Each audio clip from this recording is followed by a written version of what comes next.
Right, think back to the last time you got a pay rise. Maybe it was a promotion, maybe it was just the annual review, but for a few days you felt genuinely richer. Then, 3 months later, somehow you're back to checking your balance before you order a coffee. Same as before.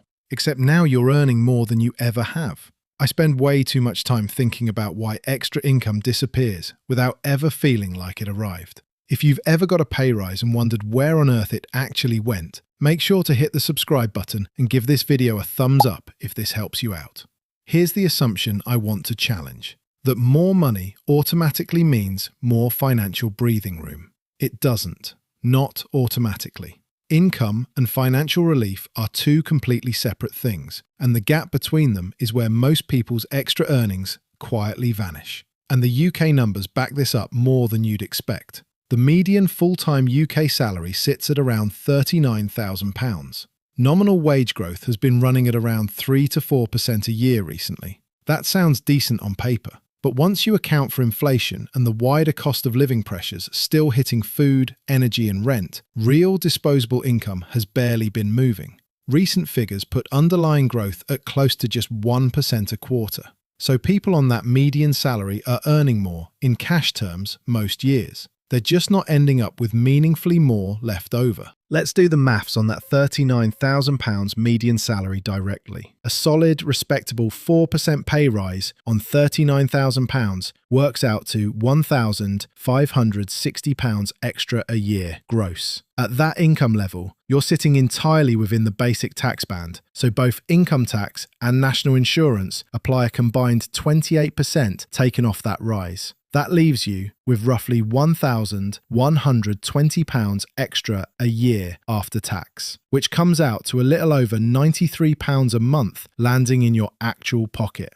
Now here's what actually happens for most people with that £93. The commute becomes a taxi instead of a bus, once or twice a week. Call it £25 a month. The weekly food shop gets a little less careful, another £20 or so. A subscription or two creeps in because you can afford it now, another £15. Add a slightly nicer round of drinks when you're out because it feels like it's earned, another £25 to £30. By the time you tally it up, you've absorbed almost the entire £93 into small, individually reasonable feeling upgrades without ever consciously deciding to spend the raise on anything at all. So why does this happen to genuinely sensible people, even on a completely ordinary median UK income? This comes down to something psychologists call the hedonic treadmill. The idea that humans adapt remarkably fast to whatever their new baseline is. Whatever you're earning becomes your new normal within weeks, and your brain resets its comparison point to match it. The pay rise doesn't feel like a gain for very long, because your reference point has already moved to include it. What used to feel like a treat, the taxi, the takeaway, the slightly better bottle of wine, quietly becomes the new default. And the new default doesn't register as spending, it registers as just how things are now. Think of it like turning up the volume on your headphones. The first time you push it up a notch, it feels noticeably louder.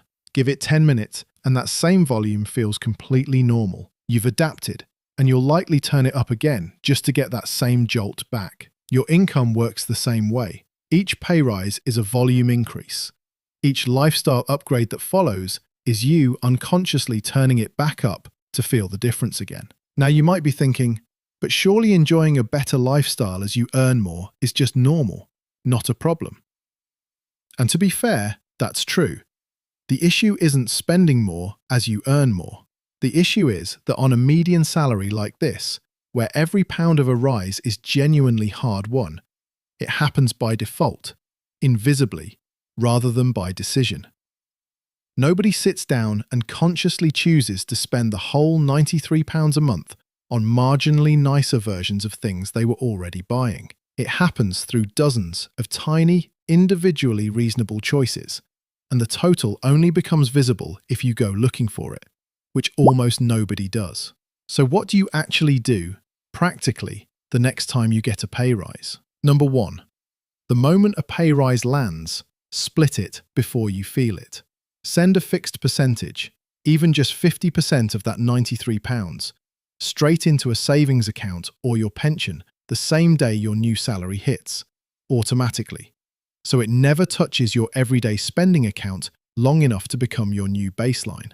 Number 2, give yourself permission to upgrade one thing deliberately rather than everything quietly. Pick a single specific thing you'll allow the raise to improve, such as a better commute, nicer food, or whatever matters most to you, and treat everything else exactly as it was. That turns lifestyle inflation from an invisible default into a conscious choice you actually control.